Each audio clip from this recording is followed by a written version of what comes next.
আমরা প্রথম বর্ষের মৌলিক গণিত অষ্টম অধ্যায় চূড়ান্তকরণ কামকরণ নিয়ে আলোচনা করছি। যারা আগের লেকচারগুলো দেখো নাই, আমরা বেশ অনেকগুলো লেকচার শেষ করেছি। যারা আগের লেকচারগুলো দেখো নাই তারা এই যে ভিডিওর ডান পাশে আই বাটন রয়েছে, সেই আই বাটনে ভিডিওগুলো পেয়ে যাবে, অথবা ডিসক্রিপশন বক্সে হচ্ছে তোমাদের কি রয়েছে, লিঙ্ক রয়েছে প্লে লিস্টের, সেখান থেকে তোমরা দেখে আসতে পারো। তো আমি আজকে বলেছিলাম আজকে আমি অনমনীয় বিন্দু সম্পর্কে তোমাদের করাবো, শুধু অনমনীয় বিন্দু। আমরা আজকে কোনো সর্বোচ্চ সর্বনিম্ন বিন্দু করব না, শুধুমাত্র অনমনীয় বিন্দু করব। তো আমি এখানে একটা অঙ্ক নেই যে x³ - 4x² - 6x। তো এটা আমরা কি করব, দেখা যাচ্ছে না, আচ্ছা অনমনীয় বিন্দু। ওকে, ঠিক আছে।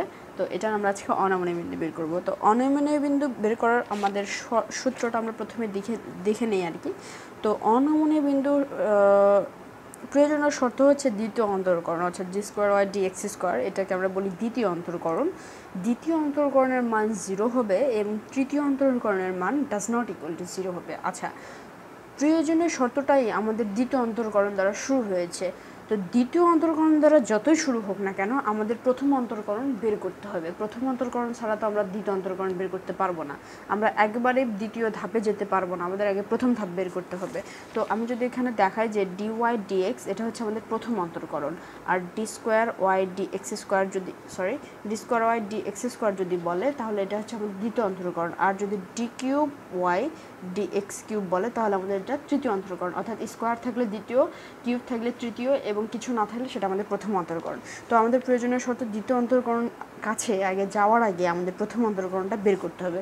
তাহলে আমরা প্রথম অন্তরকরণটা আগে বের করে নিই। তাহলে dy dx ইকুয়াল টু, আমরা এখানে 0 ধরি, 0 ধরে dx।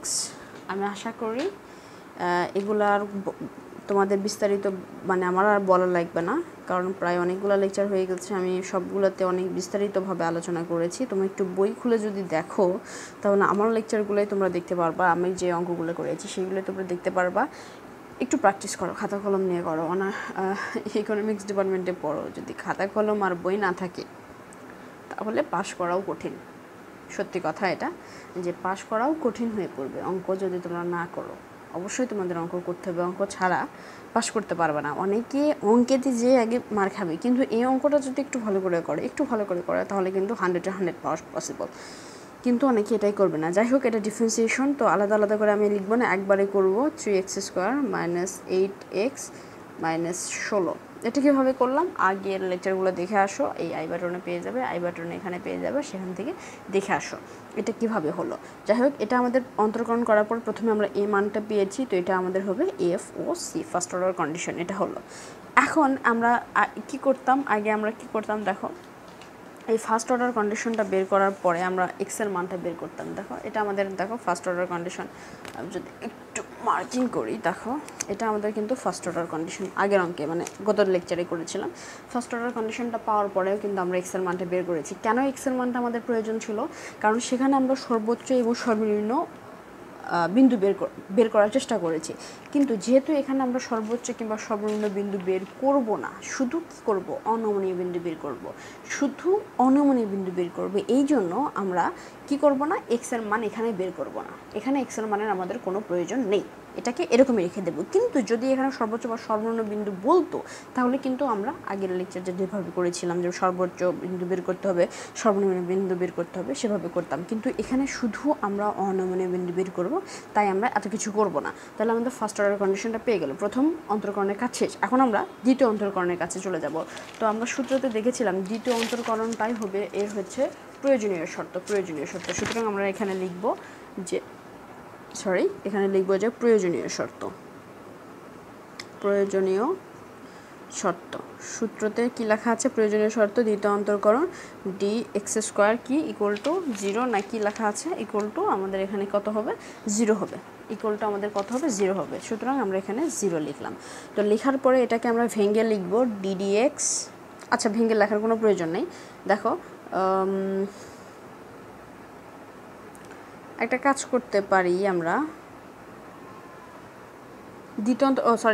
আমাদের ভেঙে লিখতে হবে, কারণ দ্বিতীয় অন্তরকরণ আমাদের বের করতে হবে। আমরা তো দ্বিতীয় অন্তরকরণ আগে বের করে নেই, তাহলে আমরা এটা কি লিখবো, ডিডিএক্স আগে লিখবো, লেখার পরে আমরা লিখবো ডিওয়াই ডিএক্স, ঠিক আছে। দেখো এই দ্বিতীয় অন্তরকরণটা ভেঙে লেখার পদ্ধতি, প্রথমে তোমরা ডিডিএক্স দিবা, দেওয়ার পরে প্রথম অন্তরকরণ করার টাইম ফার্স্টের লাইন কি লিখেছিলে, ডিওয়াই ডিএক্স, সেটা ব্র্যাকেটের ভিতরে লিখবা, ঠিক আছে। তাহলে এখন আমরা ডিডিএক্সটা এরকমই রাখবো, রাখার পরে এটা প্রথম অন্তরকরণের এফওসি মান কত আমাদের, 3x² - 8x - 16, এই মানটা আমরা লিখে আবার ডিফারেন্সিয়েশন করব, 8x - 16, এটা লেখা এখানে 0 দিতে হবে, ওকে। তারপরে এটাকে আমরা ডিফারেন্সিয়েশন যদি করি তাহলে আমরা 6x পাবো -8 পাবো, 6x - 8 = 0। এখন এখান থেকে আমাদের কি বের করতে হবে, x এর মান বের করতে হবে। তো x এর মান আমরা কি করতে পারি, -8 কে ওপাশে পার করে দিলে হয় +8 হয়ে গেল, দেন x = 8 ভাগ 6, 6 এর সাথে এক্সটা গুণাকারে আছে, তো শুধু আমরা এক্স রাখলাম, যেহেতু গুণাকারে আছে ডান পাশে পার হয়ে 6টা কি হয়ে গেল, ভাগ হয়ে গেল। তাহলে 8 ভাগ 6 আমাদের আসে হচ্ছে 1.33, তাহলে x = 1.33, এটা পেয়ে গেলাম, অর্থাৎ প্রয়োজনীয় শর্ত আমাদের শেষ। এখন আমাদের পর্যাপ্ত শর্তের কাছে যেতে হবে, পর্যাপ্ত শর্ত। তাহলে পর্যাপ্ত শর্ততে সূত্রের দিকে আমরা এগিয়ে যাই, যে সব পর্যাপ্ত শর্ততে তৃতীয় অন্তরকরণটা বের করতে হবে, এবং তৃতীয় অন্তরকরণটা ≠ 0 হবে। তাহলে তৃতীয় অন্তরকরণ কিভাবে লিখতে হয়, d³ এবং dx³, এটাকে আমরা ভেঙে কিভাবে লিখব, ভেঙে লেখার পদ্ধতি হচ্ছে ডিডিএক্সটা আমরা লিখব, ডিডিএক্সটা লেখার পর ব্র্যাকেটের মধ্যে দ্বিতীয় অন্তরকরণ, এই যে দ্বিতীয় অন্তরকরণ x² আছে, তার মানে এটা দ্বিতীয় অন্তরকরণের এই মানটা লিখে দিব, যে d² dx², ঠিক আছে। তারপর ডিডিএক্সটা আমরা লিখব, লেখার পরে দ্বিতীয় অন্তরকরণের আমরা এফওসি মানটা কোনটা পেয়েছি, অর্থাৎ দ্বিতীয় অন্তরকরণ করার পরে কোন মানটা পেয়েছি আমরা, এই যে এই মানটা প্রথমে পেয়েছি 6x - 8x, এটা হচ্ছে আমাদের এফওসি। তো এটাকে আবার আমাদের ডিফারেন্সিয়েশন করতে হবে, যদি আমরা এটাকে ডিফারেন্সিয়েশন করি তাহলে এখানে পাবো আমরা 6, তাহলে 6 কি 0 তো অবশ্যই নাই, তাহলে 0 না, 0-র থেকে বড়, তাহলে 6 > 0, তার মানে পর্যাপ্ত শর্তটা আমাদের পূরণ করেছে। পর্যাপ্ত শর্ততে আমাদের বলেছিল তৃতীয় অন্তরকরণে, যে 3 দেখতে পাচ্ছ, যে তৃতীয় অন্তরকরণের মানটা 0 হওয়া যাবে না। আমাদের যে তৃতীয় অন্তরকরণের মানটা কি 0 হয়েছে, 0 কিন্তু হয় নাই, 6 হয়েছে, অর্থাৎ 6 তো 0 নয়, তার মানে এটা আমাদের হয়েছে। এখন আমরা x এর মানটা 1.33 পেয়ে গেছি, এখন আমরা y এর মানটা বের করব। তাহলে x = 1.33 হলে y এর আমরা মূল যে সমীকরণ x³ আমাদের মূল যে সমীকরণটা রয়েছে সেই সমীকরণটা আমরা লিখব, যে x³ - 4x² - 16x, এই x এর জায়গায় আমরা কি বসাবো, x এর যে মানটা 1.33, এই মানটা বসাবো। তাহলে 1.33 উপরে কিউব -4 1.33 উপরে স্কোয়ার -16 × 1.33, এখানে গুণ দেই, তাহলে এটাকে তোমরা ক্যালকুলেশন করো, ক্যালকুলেটর করলে মান আসবে -26.01। তাহলে অনমনীয় বিন্দুটা কি বেরোলো, অনমনীয় বিন্দু x = 1.33 এবং y = 26.01।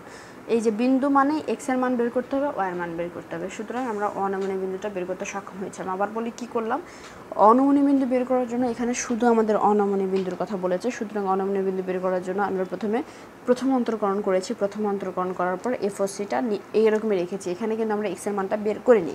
তারপরে অনমনীয় বিন্দুর প্রয়োজনীয় শর্ত আমরা জানি যে দ্বিতীয় অন্তরকরণের মান 0 হবে, সুতরাং এখানে দ্বিতীয় অন্তরকরণের মান 0 নিয়ে আমরা x এর মানটা কত বের করেছি, 1.33, এইটুকু গেল। তারপর পর্যাপ্ত শর্ততে আমরা জানি যে তৃতীয় অন্তরকরণ বের করতে হয়, সুতরাং আমরা তৃতীয় অন্তরকরণ এখানে বের করেছি, বের করার পরে x এর মান পেয়েছি, y এর মান পেয়েছি, এটাই আমাদের অঙ্ক শেষ। এটা এরকম করে 2-3 বার দেখলেই মুখস্থের মতো হয়ে যাবে আর কি। তো আজকে এ পর্যন্তই, সে পর্যন্ত সবাই ভালো থাকো, সুস্থ থাকো। খুব শীঘ্রই আমরা পরবর্তী লেকচার নিয়ে হাজির হব।